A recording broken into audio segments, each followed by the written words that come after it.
विधानसभा में। और अभी हाल ही में दन्नापा का मुद्दा, जो 10,000 बीघा गोचर जमीन है, उसे लेके वो भी मुद्दा है टेबल पे रखा। तो एक तो आपके विधानसभा क्षेत्र में क्या सब खुश है किसान, क्या समस्या आ रही है? और विधायक साहब है, विधानसभा को छोड़ के मेड़ता की तरफ बड़ा ध्यान दे रहे हैं, क्या बात है?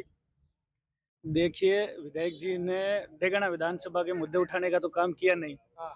अब उन्हें भी पता है कि भई ये मेड़ता जो भाई हम तो धन्यवाद देते हैं, नहीं, हमारा बिल्कुल तो मुद्दा उठाया। धन्यवाद हम भी देते हैं कि उन्होंने वो सरकार का ध्यान आकर्षित किया। हाँ, लेकिन उनको भी पता है कि दनाबा पुंडलू की जो ये गोचर भूमि है, हाँ। इसका मुख्य मुद्दा है जो हनुमान जी बेनीवाल ने उठाया था।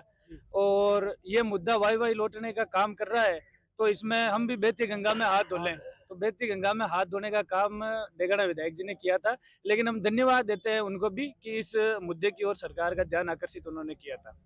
और उनका मुख्य काम तो डेगाना विधानसभा की ओर होना चाहिए, क्योंकि जो आना सागर झील का जो पानी है उसको डाइवर्ट करके रूपनगढ़ की ओर भेजा जा रहा है।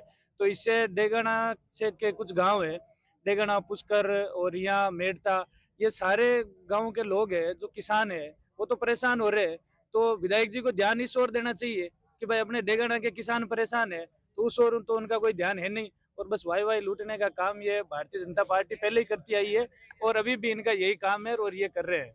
एक बड़ा सवाल है, आपके डेगाना के अंदर जो बड़ी लाइन है, बड़े पोल वाली, उनमें कई गाँव प्रभावित हो रहे हैं और उनको डीएलसी रेट के हिसाब से ही जबरदस्ती फसलों के अंदर घुसकर खंभे गाड़े जा रहे हैं, फसलों को नुकसान पहुंचाया जा रहा है।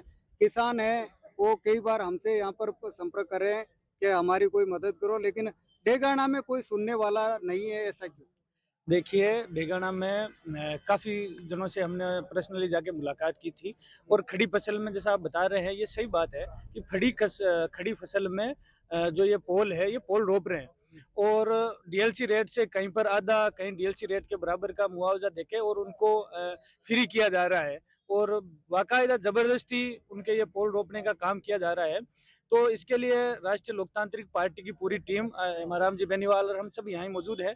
तो हम पूरी टीम सहित ये मेड़ता की राष्ट्रीय लोकतांत्रिक पार्टी की टीम, क्योंकि देखो किसान किसान है, वो चाहे मेड़ता का हो चाहे डेगाना का हो। और नागौर लोकसभा क्षेत्र से तो मेड़ता और डेगाना को वैसे ही बाहर फेंक दिया गया है।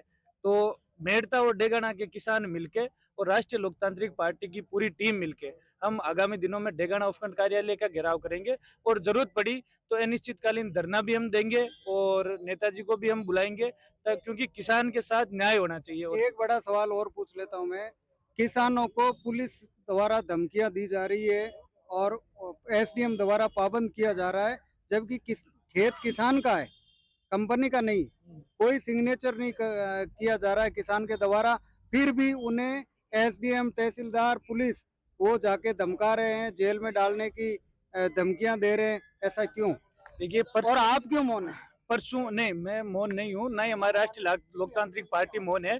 परसों हमारी एसआईआर को लेके ऑल पार्टी मीटिंग थी सभी राजनीतिक दलों की। तो उस मीटिंग में खत्म होने के बाद भी मैंने एसडीएम साहब से बात की थी कि एसडीएम साहब, ये कंपनियां जो किसानों को डराने धमकाने का प्रयास कर रही है, इसमें शासन और प्रशासन भी इन कंपनियों के साथ मिलकर किसानों को डराने धमकाने का प्रयास कर रहा है।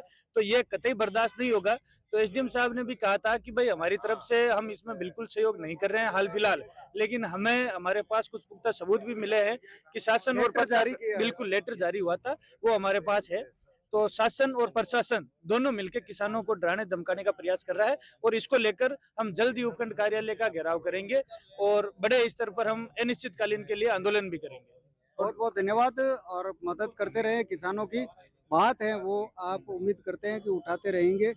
तो ये थे डेगाना विधानसभा बीएलए फर्स्ट अशोक जी टांडी, जिनसे डेगाना विधानसभा क्षेत्र की समस्याओं के बारे में रूबरू कराया और इनका भी ध्यान है उस तरफ आकर्षित किया है, क्योंकि मेरे पास में करीब कई किसानों के फ़ोन आते हैं और वो बोलते हैं कि भाई हमारी ये समस्या है, थोड़ी बहुत हमारी भी सुनवाई करें। और मैं तो अशोक जी से निवेदन करूंगा कि बड़े स्तर पर इन मुद्दों को उठाएं और किसानों को जितना किसान का भला कर सको उतना करें। धन्यवाद। राम राम।